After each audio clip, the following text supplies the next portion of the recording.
João capítulo 4, a partir do versículo 43 até o versículo 54. Todos encontraram, amém? Assim diz a palavra do Senhor. Passados 2 dias, partiu dali para a Galileia, porque o mesmo Jesus testemunhou que um profeta não tem honras na sua própria terra. Assim, quando chegou a Galileia, os galileus o receberam, porque viram todas as coisas que ele fizera em Jerusalém, por ocasião da festa, a qual eles também tinham comparecido. Dirigiu-se de novo a Caná da Galileia, onde da água fizera vinho. Ora, havia um oficial do rei, cujo filho estava doente em Cafarnaum. Tendo ouvido dizer que Jesus viera da Judeia para a Galileia, foi ter com ele e lhe rogou que descesse para curar seu filho, que estava à morte. Então Jesus lhe disse: se porventuras não virdes sinais e prodígios, de modo nenhum crereis. Rogou-lhe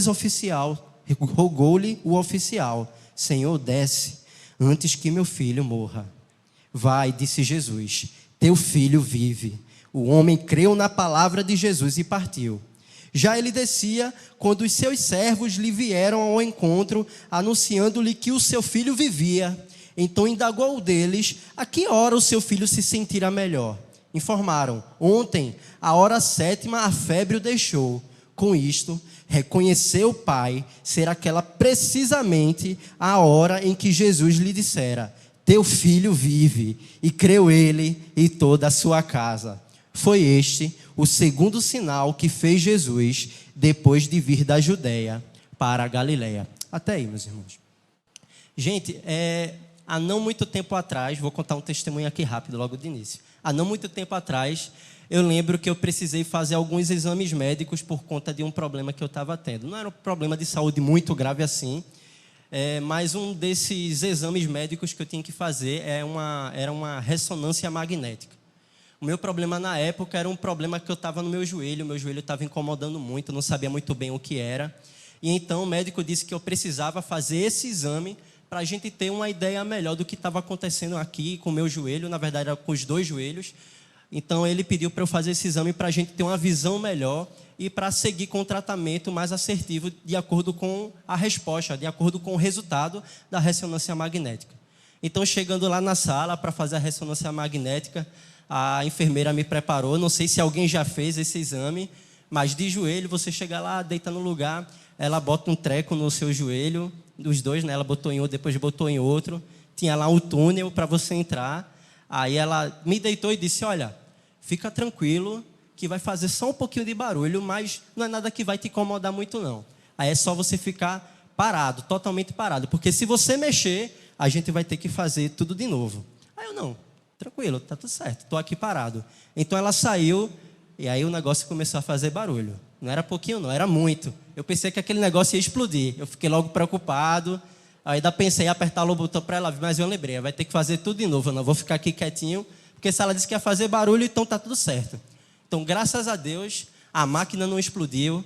Eu estou aqui hoje, então deu tudo certo lá. Consegui fazer o exame. Após alguns dias eu fui lá, peguei o resultado do exame e agora é só voltar lá para o médico e entregar esse resultado.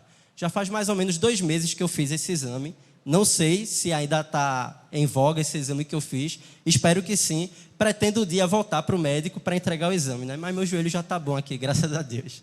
Mas o que eu queria pensar com vocês aqui essa noite, nesse momento, é sobre como é curioso que quando a gente está com alguma enfermidade, essa enfermidade aperta o coração da gente. A gente não fica normal quando uma doença chega na nossa vida. Eu não estou falando de um aperto no coração, um aperto cardiológico, mas eu estou falando de um aperto no sentido bíblico, do coração como a sede de quem nós somos. Porque quando a gente está doente e não sabemos qual é o motivo, qual é de fato o nosso problema, a nossa mente vai longe. A minha mente foi longe, com uma simples dor de joelho.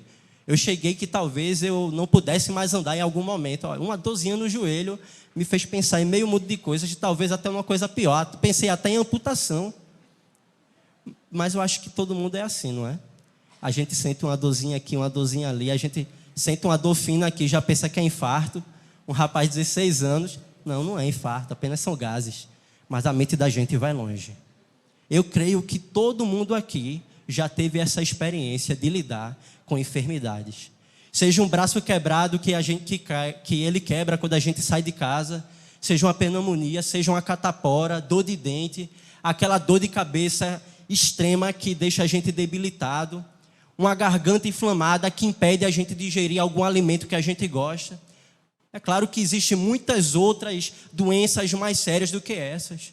Seja em nós ou então até em pessoas que a gente ama, pessoas próximas a nós, todos nós temos experiências de como doenças físicas podem nos afetar. E se a gente não tiver com o foco no canto certo, se a gente não tiver com o foco no lugar correto, é possível que essas coisas paralisem o nosso coração. Preste atenção aqui. A gente pode focar demasiadamente nas enfermidades e parar de contar as bênçãos do Senhor. Olhar apenas para aquilo que nos aflige e não considerar mais as coisas importantes que Deus nos deu ao longo de nossa vida ou que Deus tem nos dado. Pode ser que a gente foque tanto na aflição física que a gente está passando que deixemos escapar a preciosidade espiritual que Deus nos entrega. Hoje nós vamos falar sobre um pai desesperado, sobre um homem desesperado. Um pai aflito com a enfermidade letal de seu filho, e veremos ele chegar perto de Jesus para ver se aquele carpinteiro iria conseguir resolver o seu problema. Iria conseguir fazer algo a respeito da doença de seu filho. E olhando para essa história, a gente vai conseguir também considerar o que Jesus pode fazer por nós e como nós devemos pensar, devemos agir de acordo com as enfermidades que chegam nas nossas vidas. Pelo Evangelho de João, nós vamos ver e entender que devemos nos aproximar de Jesus Cristo de Nazaré com fé, para que Ele trate das nossas enfermidades físicas e espirituais. A gente vai ver isso em duas partes. A primeira delas é que devemos recorrer a Jesus em nossas necessidades. Vamos ler novamente a partir do versículo de número 43. Mantenha a tua Bíblia aberta.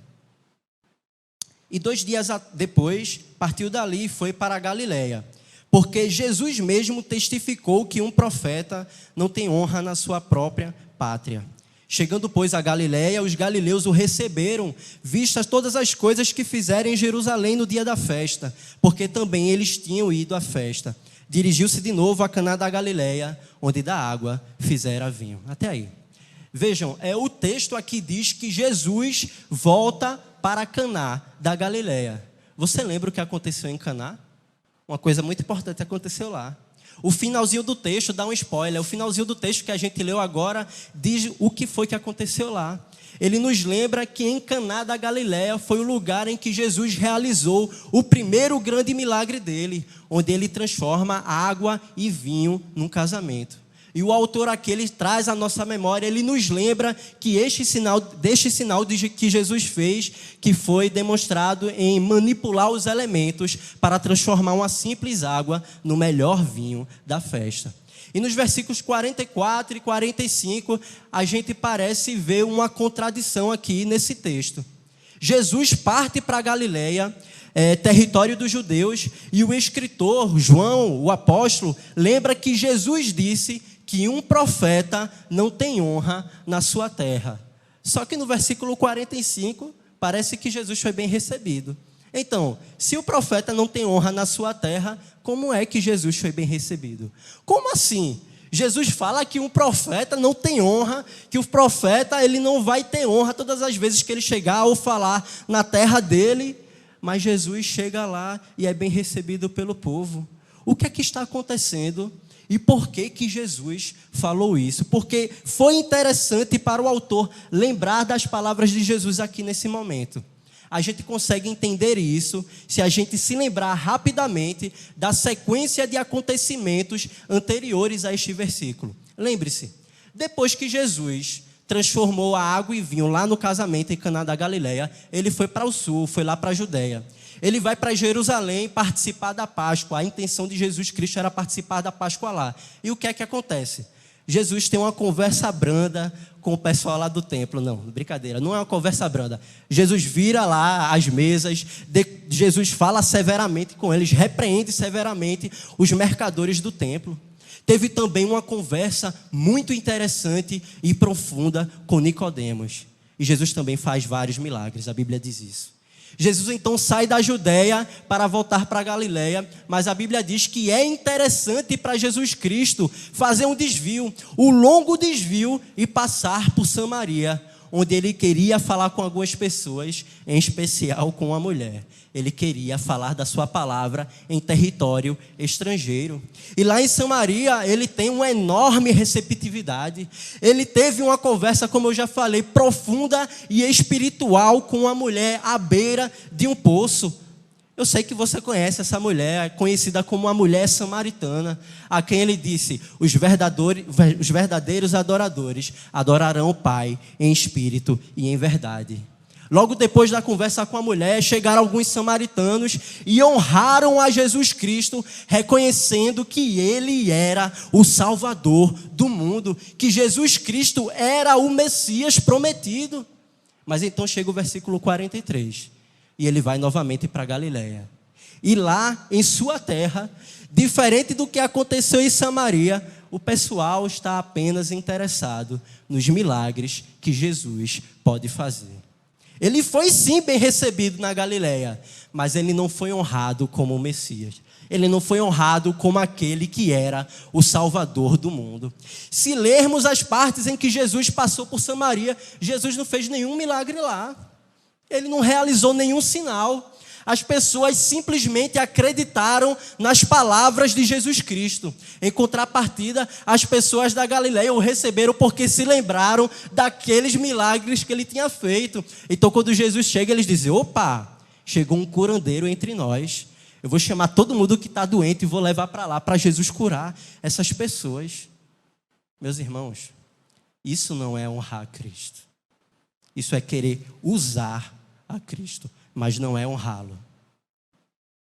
Então eu te convido, nesta noite aqui, a pensar no que está em nosso coração.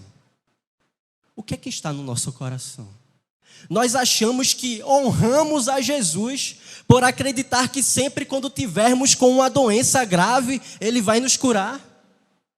Isso é honrar a Cristo. Nós achamos que honramos ao Senhor quando pensamos que o mais importante que Ele tem para nos oferecer é apenas uma cura física, cura das nossas enfermidades aqui terrenas. Não estamos honrando ao Senhor se pensamos assim. Não estou falando que a gente não deve levar as nossas petições, não devemos pedir para que o Senhor nos cure. Não estou falando isso. A gente vai ver mais para frente que nós devemos fazer isso também. É bíblico, a Bíblia manda nós fazermos isso sim. Mas o que Deus nos revela ao mostrar esse contraste entre o povo de Samaria e aquelas pessoas que estavam lá na Galileia é que honrar o Senhor não envolve apenas se achegar a Ele esperando bênçãos materiais, esperando milagres físicos da parte de Deus. Não é apenas ficar perto dele por algumas horas, cantar alguns hinos e louvores, garantir que nós estamos aqui nesse momento de culto e esperar que Deus nos cure, esperar que Deus transforme a nossa saúde. E isso não é honrar a Cristo. Temos que entender que honrar a Jesus é crer que Ele é o Messias, é crer que Ele é o Salvador. Jesus não é apenas uma pessoa, um ser que pode fazer algo quando tudo começa a dar errado, não. Jesus é o Salvador desse mundo. Ele é aquele que criou os céus e terra, controla todas as coisas, controla os elementos e veio a este mundo para salvar o homem de seu pecado. Este é Jesus. Se nós pensarmos assim, estaremos honrando a Ele. Que terrível e louca coisa é nos aproximarmos de Jesus apenas esperando bens materiais. Que loucura! Jesus tem muito mais para nos oferecer, muito mais. Mas voltando para o texto bíblico, a história segue. E nos é dito que agora o oficial do rei tinha o seu filho muito doente. Vamos ver isso a partir do versículo de número 46. Segunda vez foi Jesus a Caná da Galileia, onde da água fizera vinho. E havia ali um nobre cujo filho estava enfermo em Cafarnaum. Ouvindo este que Jesus vinha da Judeia para a Galiléia, foi ter com ele e rogou-lhe que descesse e curasse o seu filho, porque já estava à morte. Então Jesus lhe disse: se não virdes sinais e milagres, não crereis. Disse-lhe o nobre: Senhor, desce antes que meu filho morra. Um oficial do rei chegou, apareceu na história aqui. A gente não sabe muito bem sobre a história, sobre o pano de fundo de toda a família dele, mas sabemos que ele é de Cafarnaum, cidade onde Jesus ficou por algum tempo. E a notícia chegou lá de que Jesus agora estava em Caná da Galileia. E o oficial do rei fez uma viagem, segundo historiadores, de cerca de 30 quilômetros para apresentar o seu caso até Jesus Cristo. Ele tinha um filho e o seu filho estava à beira da morte. A gente não sabe muito bem qual era o tipo da doença. A gente sabe que tinha algo que envolvia febre e sabe também que provavelmente era algo letal, porque senão aquele homem não iria até Jesus Cristo. Alguém já disse, meus irmãos, que a gente fica mais desnorteado quando os nossos filhos ficam doentes. Eu não sei dizer porque eu ainda não tenho filhos, mas quando uma doença aflige minha esposa, eu fico desnorteado. Então, se com filhos é pior, imagino que dor aquele homem tinha. Quem é pai, quem é mãe, diz que é pior um filho ficar doente do que ele mesmo, do que a si mesmo. Eu acho que deve ser terrível ver uma filha sofrendo e não conseguir fazer muitas coisas. Eu creio que deve ser uma preocupação imensa. E é interessante que quando a gente está numa situação de emergência, quando a gente está numa situação complicada, a mente da gente começa a ficar extremamente ocupada. A gente já falou sobre isso, que a gente começa a pensar em um meio de coisa. Como quando talvez a gente leva alguém para o pronto-socorro. Vamos imaginar uma pessoa com febre, seu filho, sua esposa, seu esposo, está muito doente, extremamente doente, então aquela pessoa está ardendo de febre, ou então está desmaiando várias vezes. E a gente chega no hospital e então a gente fala a mesma coisa que esse oficial do rei falou para Jesus Cristo: cura o meu filho. A gente chega lá com esse intuito. Mas coisas interessantes muitas vezes acontecem. A pessoa que está com 40 de febre ou até mais, quando chega no hospital para fazer a triagem, a febre baixa. Então a pessoa lá da triagem vai e coloca uma fitinha diferente que tem menos importância talvez do que as outras, que na escala de ser atendido primeiro ou não, né? Então, aquela pessoa que você ama está extremamente debilitada, mas você vê as pessoas que você pensa que tem problemas até talvez menores do que ela, mas está sendo atendido primeiro, aí você já começa a ficar agoniado. Você chega na mina da triagem, ela diz que o seu filho ou sua filha, esposa, tem isso ou aquilo outro. Aí você começa a imaginar, será que ela tem realmente a ideia correta do que ele está passando? O plantonista está lá e diz, não, ele tem que tomar isso, aquilo, o soro tem que fazer isso, não sei quanto tempo. Aí você começa a pensar, será que isso vai resolver o problema dele? O soro acaba, você procura uma pessoa para trocar o soro, não encontra ninguém. Você começa a ficar preocupado. É assim com você também? Foi assim comigo, todas as vezes que eu fui na emergência. Comecei a imaginar um bocado de coisa. Só apenas eu que fico assim, com a mente extremamente ocupada, pensando, será que todas essas coisas vão resolver o problema dessa pessoa que eu amo tanto? Eu já tive algumas oportunidades de socorrer pessoas que eu amo. E várias coisas passaram pela minha cabeça. Tanta coisa que pode dar errado. É um pouco desesperador, meus irmãos. Deixar a vida de quem você ama nas mãos de outra pessoa e não poder fazer nada.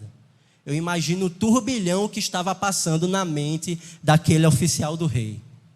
Será que Jesus vai dar atenção para o meu caso? Será que vai dar tempo de eu chegar em Caná da Galileia? Será que Jesus ainda vai estar lá? São 30 quilômetros, vai demorar certo tempo. Será que Jesus vai estar disposto a andar 30 quilômetros para conseguir ver o meu filho e curar o meu filho? Será que eu fiz bem em vir encontrar esse homem? Ou será que eu deveria ficar lá ao lado do meu filho, talvez nos seus últimos momentos, em seu último suspiro? Será que esse carpinteiro, que este simples homem vai conseguir me ajudar? Ou será que foi apenas invenção desse povo? Será que ele não faz nada disso? Até que o oficial do rei chega em Caná, se encontra com Jesus e diz, Senhor, desce por favor, antes que meu filho morra. Senhor, cura o meu filho.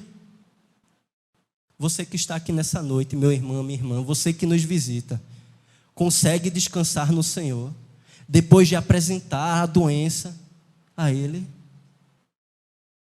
Será que você consegue fazer isso? Ou será que você tem a mente, ou está com a mente tão ocupada, tão turbulenta, que consegue pensar em 1001 coisas que podem acontecer e não tem a convicção que Deus vai curar, que Deus realizará algo e que de bom? Será que você pensa isso?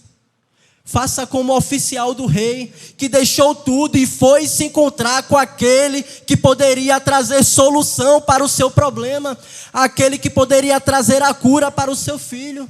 Você pode apresentar hoje o teu problema para Jesus Cristo, porque Ele tem poder para resolvê-lo.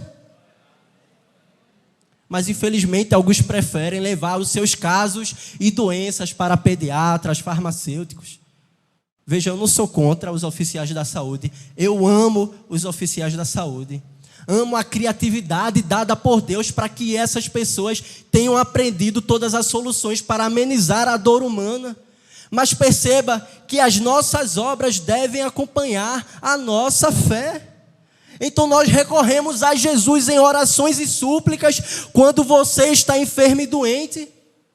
Será que nós chegamos a Jesus Cristo quando nós estamos passando por algum aperto físico?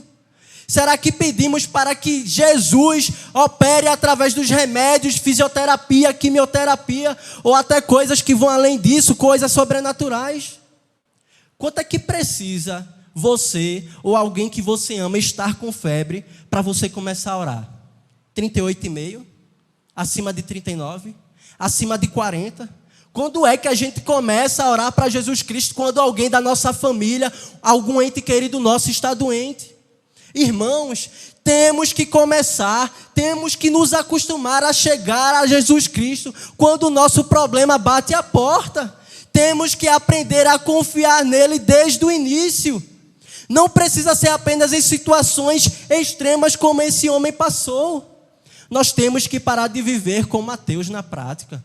Os ateus é que vivem assim. Os ateus é que não têm a quem recorrer. Nós não. Nós temos um Senhor que vela pelo seu povo. Nós temos um Senhor que cuida do seu povo. Nós temos um Senhor que é poderoso para curar as enfermidades de seus filhos. Cristo é poderoso e capaz de curar qualquer doença. Você crê nisso? Então se achegue a Ele, peça a Ele, se achegue ao teu trono da graça e clame a Ele. O que eu estou dizendo é que por vezes nós achamos que o meio convencional e o humano é aquele que sempre irá resolver o problema, e geralmente é Ele que nós recorremos. E muitas vezes, só quando a situação está crítica, é que a gente olha e diz: Jesus, vem cá. Não é isso que o Senhor quer. O Senhor quer que nós nos acheguemos, falemos, pedimos, supliquemos a Ele em todas as nossas necessidades. Não apenas nos problemas mais sérios, mas também nos mais comuns e triviais. O Senhor quer que seus filhos clamem por Ele. Então, a partir de hoje, apresente diariamente a saúde da tua esposa, do teu esposo, dos teus filhos, dos teus pais. Creia que aquele que é poderoso para curar um câncer terminal também é poderoso para cuidar e zelar da tua família quando uma gripe chegar na tua casa. Essa é a primeira coisa que temos que entender aqui. Essa é a primeira coisa que nós precisávamos ver. Temos que vir a Jesus Cristo todas as vezes que a necessidade bater em nossa porta. O nosso Senhor se preocupa conosco, meus irmãos. O nosso Senhor se preocupa conosco. Mas existe algo mais importante para o nosso Deus do que apenas nos curar de enfermidades físicas que nos assolam aqui nessa terra. E é sobre isso que nós vamos falar agora. É o nosso segundo ponto. Jesus é o Messias poderoso sobre as nossas enfermidades. Jesus, ele fala algo intrigante para o oficial do rei, naquilo que a gente já leu. Cristo fala o seguinte: se vocês não virdes sinais e prodígios, vocês não crerão.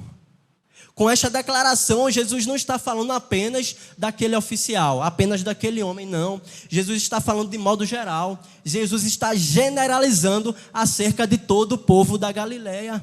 A resposta inicial de Jesus é um tanto dura, é um tanto forte para aquele homem. Veja, Jesus não veio para ser um mero curandeiro. É isso. Jesus não veio para ser uma pessoa simplesmente para cuidar das nossas necessidades, como eu já falei, físicas, das nossas doenças. Ele não era um hospital ambulante que ia de cidade em cidade curando enfermos e doentes. Jesus está aqui criticando não só talvez a visão desse homem, mas toda a Galileia, ao dizer que eles só acreditam em Jesus por causa dos milagres. Eles só estão interessados no Jesus que pode curar doenças. Só estão interessados em Jesus em termos físicos. Mas lembremos que os sinais e prodígios não eram o objetivo de Jesus em si. Jesus sim fez muitos sinais e prodígios. Mas o próprio nome diz, sinais, eles têm o motivo, eles existem para apontar para uma realidade maior, para uma realidade melhor. Eles servem para apontar para a realidade superior da divindade de Cristo, da superioridade dele sobre todas as coisas. Então, todas as vezes que Jesus fazia um milagre, todas as vezes que Jesus fazia um sinal, ele estava mostrando que ele era Deus, que ele tinha poder sobre todas as coisas. Quando ele diz, aquieta-te vento, aquieta-te mar, ele estava mostrando para os discípulos, eu sou Deus que manda na natureza. Quando ele transforma a água em vinho, ele está querendo dizer, eu sou Deus que manda e transforma os elementos se necessário for. Quando ele ressuscita no terceiro dia, ele diz, eu sou Deus que venceu a morte. Este é Jesus Cristo. E este é o motivo dos sinais, milagres e prodígios. Os milagres não são necessários para a gente crer em Cristo, para a gente saber quem Ele é. Os samaritanos, como a gente falou há pouco, eles não viram milagres, eles não viram sinais, mas mesmo assim, eles creram que Cristo era o Messias. E por que eu estou falando isso? Por que eu estou dando ênfase a isso? Porque muitas igrejas, nos dias de hoje, acham o contrário. Eles dizem, olha, se as pessoas não verem milagres, se as pessoas não verem no culto um show de prodígios, se não tiver cego voltando a enxergar, paralíticos voltando a andar, câncer sendo curado aqui no meio da igreja, o pessoal não vai crer. As pessoas não vão acreditar no Deus que a gente serve. Alguns acham isso. Alguns acreditam que a igreja deve sempre fazer isso. Mas eu louvo a Deus, porque eu creio que a ICPI Água Fria, em todos os seus 77 anos, nunca procurou adeptos de Cristo que estavam de olho apenas nos seus milagres ou bênçãos físicas disponíveis. Mas eu creio que sempre nós pregamos o Evangelho procurando discípulos verdadeiros de Jesus Cristo, assim como aqueles samaritanos. Pessoas que estavam dispostas a reconhecer a Jesus por quem Ele é e honrar a Cristo por isso. Mas observe que tanto as pessoas da Judéia quanto a Galileia viram os sinais de Jesus. E muitas delas, mesmo assim, não creram no Filho de Deus. E ao longo da história, nós e o seu povo espalhados sobre toda a terra, uma incontável multidão de todo povo, língua e raça, não viram os sinais de Jesus Cristo, mas creram nele. Eu não vi sinais esplêndidos, majestosos de Jesus Cristo, mas eu creio nele. Tire tudo de mim, mas não tire Jesus Cristo. Jesus Cristo basta para mim. Você que está aqui essa noite, eu te pergunto, qual é a razão de você vir a esta igreja, depois de um dia puxado de trabalho ou de estudo? Você está aqui obrigado? Está aqui pensando que Deus vai se comover por você estar aqui e por isso Ele vai curar a tua doença, Ele vai tratar do teu problema? Ou você está aqui por quem Jesus Cristo é? Você está aqui simplesmente para honrar ao teu Senhor. Você está aqui para, junto com os teus irmãos, cultuar, louvar, adorar a Ele, que é digno de louvor, de glória e honra.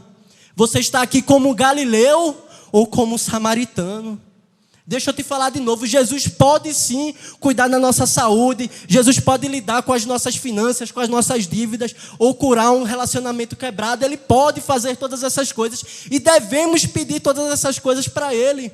Mas é isso que te move, é isso que te traz aqui essa noite. O que é que você procura aqui? Se for a Jesus Cristo, você vai encontrá-lo. Se for a Jesus Cristo de Nazaré, se for ao Senhor de todas as coisas, se você está aqui com o intuito de louvar e engrandecê-lo, você vai encontrá-lo.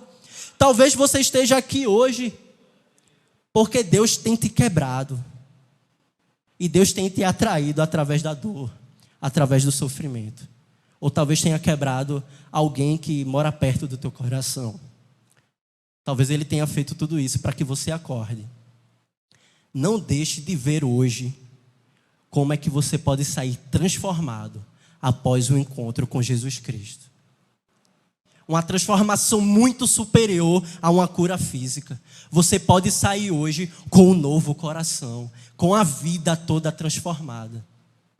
Apenas precisa reconhecer a Cristo como teu Senhor, como o Senhor da tua vida, assim como os samaritanos. Deus usa as enfermidades para a gente considerar a nossa fragilidade. A certeza da morte foi o que fez aquele oficial do rei se dirigir até Jesus, pedir para que ele cure o filho. Foi assim com esse homem de Cafarnaum. Por isso que ele andou 30 quilômetros. Ele andou 30 quilômetros para se achegar a Cristo e pedir que Cristo curasse o seu filho. O que era um momento cruel e terrível. Seu filho prestes a morrer se tornou na oportunidade de ter um encontro com Jesus Cristo. Então a Bíblia diz que o menino é curado. Mas se o seu pai, sua mãe ou sua casa não tivessem crido em Jesus Cristo, nada disso adiantaria, seria apenas um paliativo. Depois o menino ia morrer, o pai ia morrer, toda a família ia morrer, não ia adiantar de nada. Mas a Bíblia diz que eles creram em Jesus Cristo. Vamos ler rapidinho a partir do versículo 50, prometo que está acabando. Disse-lhe Jesus: vai, o teu filho vive. E o homem creu na palavra de Jesus e lhe disse, que Jesus lhe disse, e partiu. E descendo ele logo, saíram-lhe ao encontro os seus servos e lhe anunciaram, dizendo: o teu filho vive. Perguntou-lhes, pois, a que hora se achara melhor? E disseram-lhe: ontem, às 7 horas, a febre o deixou. Entendeu, pois, o pai que era aquela mesma hora que Jesus tinha lhe dito: o teu filho vive. E creu ele e toda a sua casa. Jesus fez este segundo milagre quando ia da Judeia para a Galileia. Veja o poder de Jesus Cristo.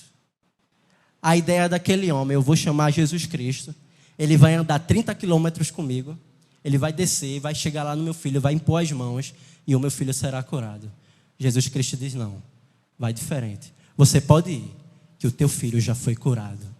Esse é o poder do nosso Salvador. À distância, sem ninguém ver, sem ver o menino, ele simplesmente cura. E ele fala para o pai: olha, você pode ir, teu filho vive, ele não está morto. E existem muitas coisas maravilhosas que a gente pode pensar a partir destes versículos que a gente leu. Mas talvez o que chame mais a atenção é que após a cura do filho daquele oficial, aquele homem creu e toda a sua casa. Isso apenas salienta qual é a missão de Jesus Cristo aqui nessa terra. Que a missão dele não era simplesmente entregar doenças, não apenas curar doenças físicas, mas salvar o pecado do mundo, limpar o pecado do mundo. Todas as ações de Jesus Cristo eram voltadas para isso. Tudo que Cristo fez, tudo que Ele pensou, tudo que Ele falou era voltado para que os homens se convertessem de seus maus caminhos, que os homens vissem que Ele era Cristo. Então eu te pergunto, o que será que te aflige?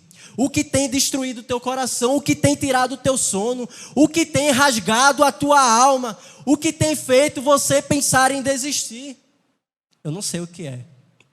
Eu não tenho esse poder. Mas o que eu posso te afirmar com convicção é que isso que você está passando é para que você chegue mais perto de Jesus Cristo. Assim como esse oficial. O seu filho estava doente e ia morrer. Mas essas coisas aconteceram para que ele conhecesse a Jesus Cristo. Talvez seja assim com você essa noite. Se você já o aceitou como teu Senhor, Ele está te convidando para um relacionamento mais íntimo, para que Ele possa tratar das tuas feridas. Mas se você ainda não se rendeu a Ele, Ele te chama para curar a tua alma, para limpar os teus pecados, mostrar um novo caminho e te dar uma nova vida. E eu gostaria de concluir essa noite, assim como João o apóstolo concluiu. Este foi o segundo sinal de Jesus Cristo em Caná. E veja que contraste interessante. No primeiro sinal em Caná, ele transforma água em vinho no casamento. No segundo sinal em Caná, ele tira um menino da morte. Seja numa situação de júbilo, seja numa situação de vida, ou seja numa situação de tristeza e numa situação de morte. Jesus é poderoso para lidar com todos os nossos problemas. Ele tem esse poder. Mas lembre-se, Jesus não veio simplesmente para isso. Ele não veio simplesmente para curar o nosso corpo. Talvez nem precise. Talvez Ele nem precise te curar. O que Ele quer mesmo é te fazer parte da família dEle. É isso que Ele almeja. Ele quer que você tenha uma vida transformada. Ele quer que você, crente, tenha a sua fé refinada e aprovada para louvor, glória e honra do nosso Deus. Que Deus nos abençoe.